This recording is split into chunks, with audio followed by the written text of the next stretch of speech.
Amendment by Rosenthal. Chair recognizes Mr. Rosenthal to explain the amendment.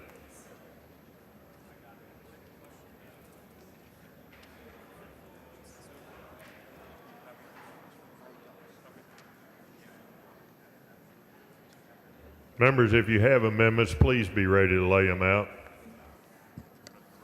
Thank you, Mr. Mr. Rosenthal. Speaker. Thank you, sir. Thank you, Mr. Speaker. This bill gives sweeping new powers for the Attorney General to wield without any transparency or accountability to the public or even this legislature. How can Texans or this body understand the impacts of these new powers and the Attorney General and how the Attorney General chooses to wield them if there's no reporting requirement or tracking of their use? This amendment corrects this gap in the legislation by requiring the Attorney General to provide this body with an annual detailed report noting every violation alleged and every enforcement action taken under the law. It would ensure that we can call the Attorney General before this body to explain his actions in implementing this law so that we can fully understand its impact. This should not be controversial, members. It's basic oversight. The body must have tools to see who is being targeted and ensure it's being done justly and effectively. Vote in favor of this amendment and protect accountability, oversight, and transparency in how this bill is implemented. I move adoption.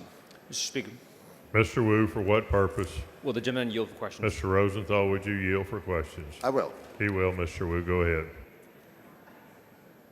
Is the purpose of this amendment to deal with the fact that the bill, as it's written, has very loose provisions about what the Attorney General can or cannot do? Gives them very broad powers, correct? Very broad powers, no guardrails at all, and if you know me at all, you know that I'm data-driven. And so having accountability, taking measurements so that we can understand where it's working and where it's not, vitally important to our ability to be effective. And so I'm not sure if you knew this, but the original bill that was filed in this, that came over from the Senate, the bill said that the standard of proof in order for the Attorney General to investigate was reasonable suspicion. I'm not sure if you knew that, but that's what the original bill said. I did know that, yeah. And except now, the bill that's on the floor, the standard is nothing. There is no legal standard in this bill at all, right?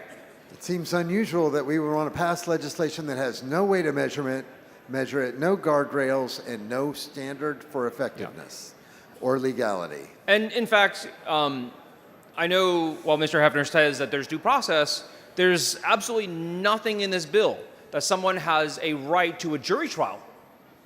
That someone has what kind of standard does the court determine whether somebody actually did this or not when the Attorney General brings it? Nothing in this bill says that it's a preponderance of the evidence, beyond a reasonable doubt, clear and convincing evidence. What is it? There's nothing in this bill that says what they have to find and how well they have to find it. You know that? I do know that, and that's part of what makes this bill so dangerous. And for the membership here, it's part of the reason that we are so animate about opposing it and modifying it to make it less bad. This is truly egregious legislation. And so if we are to pass a law that grants very broad powers and there are no legal standards to judge it by, should we not have some kind of accountability or report of what actually took place?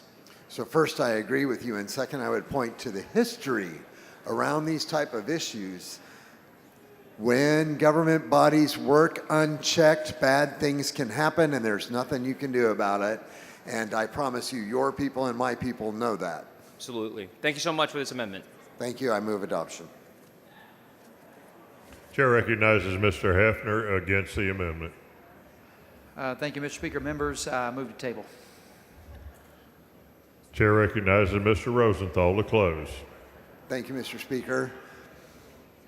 It is so important that we have accountability. It is so important that we measure what we're doing so that we know when it's working and when it's not. please oppose the motion to table. Thank you. Members, the vote is on a motion to table. A record vote has been requested. A record vote is granted. Vote aye if you're in favor of the motion to table. Vote nay if you are opposed. It's a record vote. The clerk will ring the bell. Show Ms. Weiner voting no. Mr. Hunter voting aye.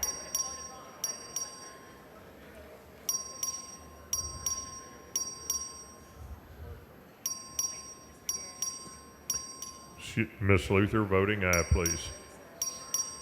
Have all members voted? Being 86 ayes, 58 nays, the motion to table prevails. The following amendment, the clerk will read the amendment.